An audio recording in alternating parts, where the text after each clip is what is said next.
Battle Lepanto, 1571.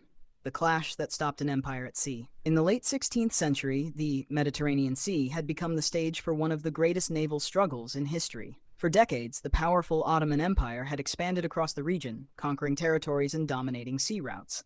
European powers feared that if Ottoman naval expansion continued, much of the Mediterranean would fall under their control. In response, a powerful Christian alliance, known as the Holy League, formed to challenge Ottoman supremacy. Their confrontation would lead to one of the most famous naval battles ever fought, the Battle of Lepanto. The rise of Ottoman power. By the 1500s, the Ottoman Empire had become a dominant force across southeastern Europe, North Africa, and the Middle East. Their fleet controlled vast stretches of the Mediterranean. Under Selim II, the Ottomans sought to expand even further. In 1570, they invaded the island of Cyprus, which belonged to the Republic of Venice. The brutal siege and eventual capture of Cyprus shocked Europe and convinced several Catholic states that they needed to unite. Formation of the Holy League.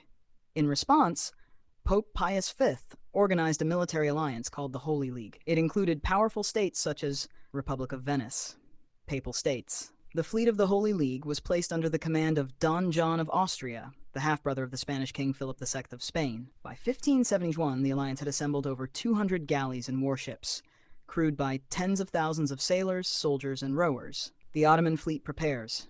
Meanwhile, the Ottoman navy gathered its own powerful fleet under the command of Ali Pasha. The Ottoman fleet was massive, consisting of around 250 galleys and thousands of experienced sailors and warriors. Both fleets moved toward the Gulf of Patras, near the Greek town of Lepanto. On October 7, 1571, the two sides finally met. The battle begins. At dawn, the fleets lined up across the water in massive formations. The Holy League ships advanced slowly, their decks packed with heavily armed soldiers and cannons. The Ottomans relied on speed and skilled archers to overwhelm their enemies. When the fleets collided, the sea erupted into chaos. Cannons roared, arrows filled the air. Ships rammed each other as soldiers boarded enemy vessels in brutal hand-to-hand combat, a turning point in the center. The fiercest fighting occurred in the center of the battle, where the flagship of Don John of Austria clashed with the vessel of Ali Pasha. After intense fighting, Holy League soldiers stormed the Ottoman flagship. Ali Pasha was killed and his banner was captured. This moment shattered Ottoman morale across the battlefield. Ottoman defeat. As the battle continued, the Holy League's heavier firepower and disciplined infantry began to dominate. By the end of the day, over 200 Ottoman ships were destroyed or captured. Tens of thousands of Ottoman sailors and soldiers were killed. Around 12,000 Christian galley slaves were freed from Ottoman ships. The Ottoman fleet suffered one of the worst defeats in its history. A symbolic victory. Although the Ottomans rebuilt their fleet within a few years, the Battle of Lepanto proved something important.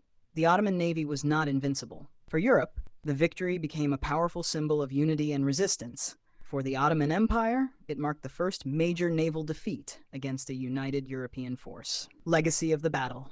The Battle of Lepanto remains one of the largest galley battles ever fought.